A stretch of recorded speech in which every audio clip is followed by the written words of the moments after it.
Hello, everyone. This is Travis J. Vernon, and welcome to today's podcast.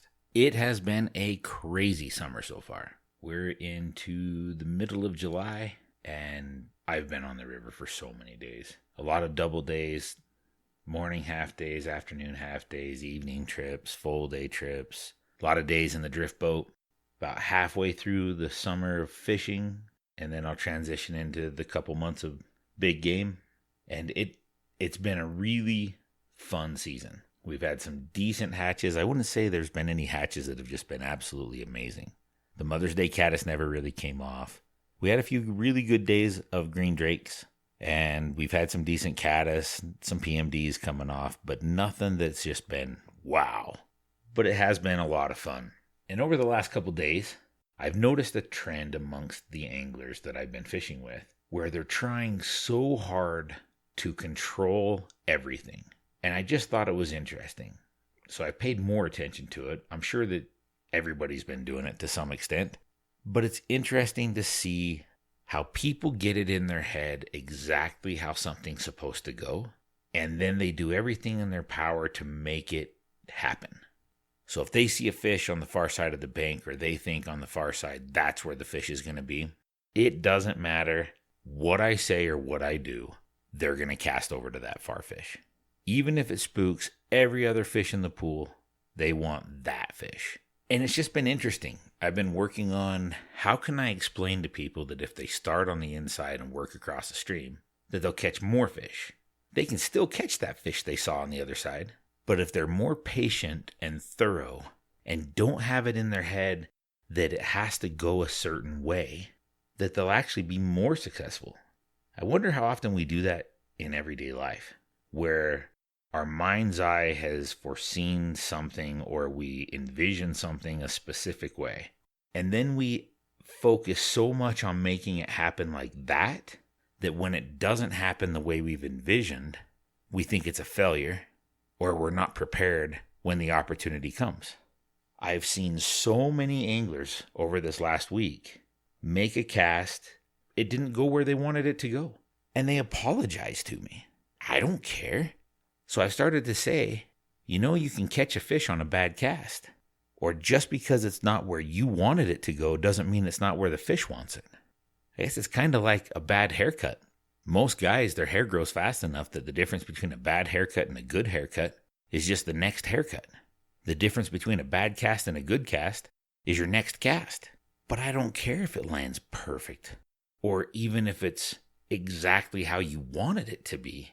If it lands and a fish eats it, and you set the hook and we land the fish, and you're having fun, what difference does it make? Now, I don't think that people should not try and... How can I phrase this? I think that the pursuit of perfection is something that you should strive for. That's always something that has fascinated me about Japanese culture. How you try for perfection even in a tea ceremony or sword play or every little aspect of your life. But perfection isn't expected, only the pursuit of perfection. I don't want people to go out and fish and think that they have to cast a specific way or in a perfect spot to always catch fish. It's just not how it works. Fish are opportunistic. If you touch them on the nose, they're probably going to eat. Is matching the hatch a good thing? Sure. It can be one of the most amazing things you can experience if you're on the river during an amazing hatch, if you have the right fly. If you don't have the right fly, it can be one of the most frustrating and infuriating experiences you can have on the river because you're watching all these fish rise and you can't catch them. But even then you get to practice your knots because you're going to be changing flies all night. I wish there were ways that I could explain to people to not always be so uptight about what's happening. I honestly believe that the anxiety or the stress or the desire translates to your fishing quite a bit. When I get someone who says their goal today is to catch a cutthroat trout, it's almost like a guarantee that we're not going to touch a cutthroat that whole day because they want it too bad. If you want to make that perfect cast, that's great. It's a good desire. There's nothing wrong with that. But when you're so frustrated that you didn't make exactly the cast that you pictured in your mind, and a fish eats your fly, and you're so focused on apologizing and being upset about what you did wrong that you don't even set the hook on the fish. It's like, why are you even there? If you just want to become a better caster, let's go cast on the grass. Remove all the obstacles. Get your mind nice and clear.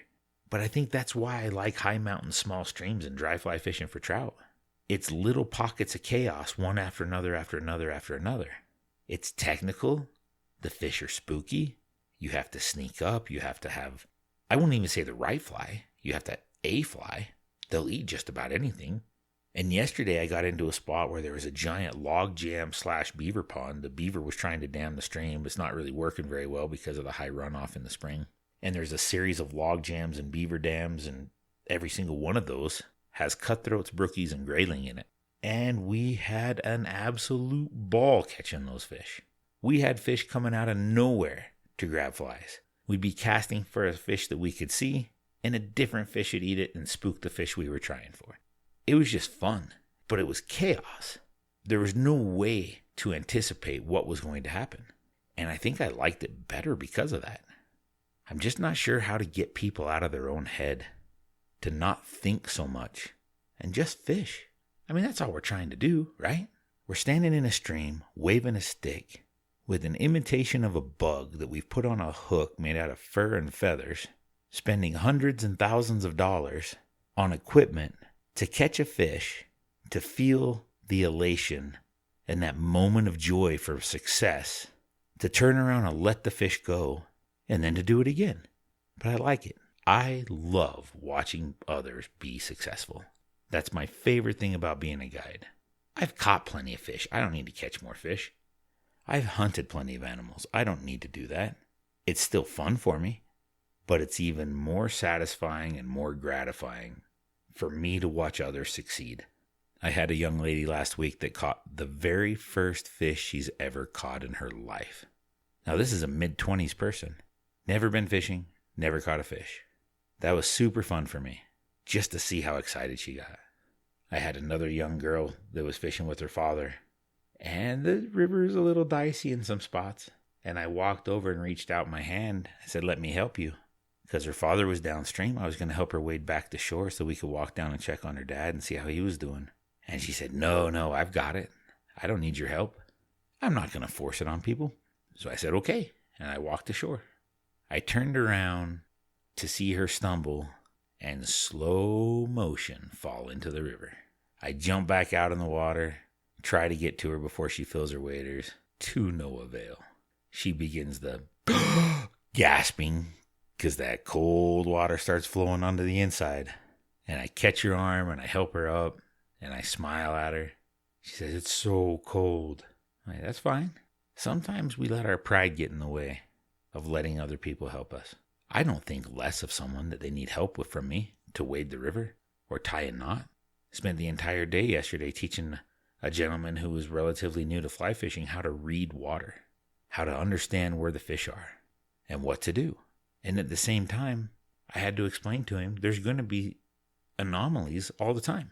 Even after you think you understand something, something new will happen and it changes your paradigm. You have to shift again. I joke quite often, if I ever figure out this fly fishing thing, I'm going to write a book. But just when I think I start to understand something, it changes. Or a fish does something different. I just find it interesting. When you tell somebody no, they can't help you, you're denying that person the opportunity to be helpful. Now, granted, I understand if you don't want help and you want to learn how to do it on your own. You just have to be willing to accept those consequences. Sometimes it's just getting wet. Now, there was never a point where this girl was in danger that fell in the river. I won't leave people in a dangerous situation, but I'm still not opposed to letting them fall in. It's been a really fun guide season so far. A lot of fish have been caught, some quality fish. I've been able to spend a bunch of time with some of my favorite clients, people I fished with since the late 90s. Unbelievable that I'm that old now. Getting a little bit harder to get 6X to thread through a 24 midge, but I can still do it. I hope I can do it for a long time to come. I know it'll get harder, but I'll just have to keep pushing the old man away, not let him inside, keep him at bay. What a fun couple weeks I've had. And now it's probably time to make lunch and get ready for tomorrow, because I'm booked every day. There's a few days open in August still. So if you want to get out and fish, hit me up. Let's go play and get out there and live your stories.